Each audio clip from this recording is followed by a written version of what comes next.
তো ভাই লোক ফাইনালি বহুদিনের অপেক্ষার আজকে অবসান ঘটলো, অর্থাৎ ইন্ডিয়া ভার্সেস নিউজিল্যান্ডের মধ্যে যে ওডিআই সিরিজটা হতে চলেছে সেই ওডিআই সিরিজে কারা কারা খেলবে সেটা ফাইনালি জানিয়ে দিয়েছে বিসিসিআই। তো চলো এক ঝলকে 15 জনের স্কোয়াডটা দেখে নেওয়া যাক যে কোন 15 জন নিউজিল্যান্ডের বিরুদ্ধে ওডিআই সিরিজের সুযোগ পেয়েছে এবং কোন কোন মহান মহান প্লেয়ারেরা সুযোগ পায়নি।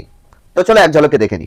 দেখো ক্যাপ্টেন শুভমান গিল থাকবে, আর ভাইস ক্যাপ্টেন থাকবে আমাদের সরপঞ্চ সাব অর্থাৎ শ্রেয়াস আইয়ার। ওকে, এটা একটা খুশির খবর যে শ্রেয়াস আইয়ার বহুদিন পরে আবার কামব্যাক করেছে। তোমরা অনেকেই জানো যে অস্ট্রেলিয়ার সঙ্গে ওডিআই সিরিজ চলাকালীন কিন্তু অস্ট্রেলিয়ার মাটিতেই একটা ক্যাচ ধরতে গিয়ে শ্রেয়াস আইয়ারের পাঁজরে চোট লাগে এবং তারপর থেকে সে বহুদিনের রেস্টে ছিল, বহু ম্যাচ খেলেনি। আবার অনেকদিন পরে শ্রেয়াস আইয়ার ফাইনালি কামব্যাক করেছে, এটা সত্যি এটা খুশির বিষয়। আমাদের সরপঞ্চ সাব কামব্যাক করেছে। তো যাই হোক, শুভমান গিল ক্যাপ্টেন এবং শ্রেয়াস আইয়ার হলো ভাইস ক্যাপ্টেন। এরপরে আছে রোহিত শর্মা, বিরাট কোহলি, কেএল রাহুল আছে উইকেট কিপার ব্যাটসম্যানের দিক থেকে, ওয়াশিংটন সুন্দর, রবীন্দ্র জাদেজা, মোহাম্মদ সিরাজ, হর্ষিত রানা, প্রসিদ্ধ কৃষ্ণা, কুলদীপ যাদব। এরপরে রয়েছে উইকেট কিপার ব্যাটসম্যানের নেক্সট অপশন যদি বলো তাহলে রাখা হয়েছে ঋষভ পন্থকে। ওকে, এরপরে রয়েছে নীতিশ কুমার রেড্ডি, রয়েছে অর্শদীপ সিং এবং যশস্বী জয়সওয়াল।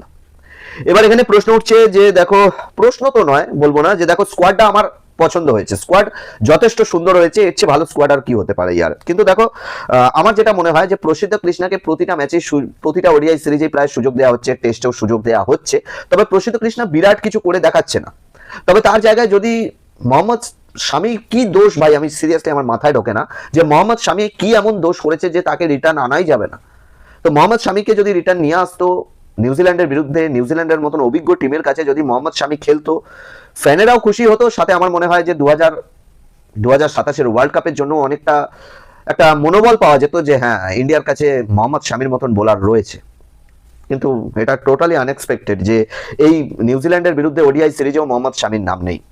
তবে যাই হোক, শুধু মোহাম্মদ শামি নয়, এই যে 15 জনের স্কোয়াডটা, এই 15 জনের স্কোয়াডে তুমি জসপ্রীত বুমরাকেও দেখতে পাবে না, হার্দিক পান্ডিয়াকেও দেখতে পাবে না।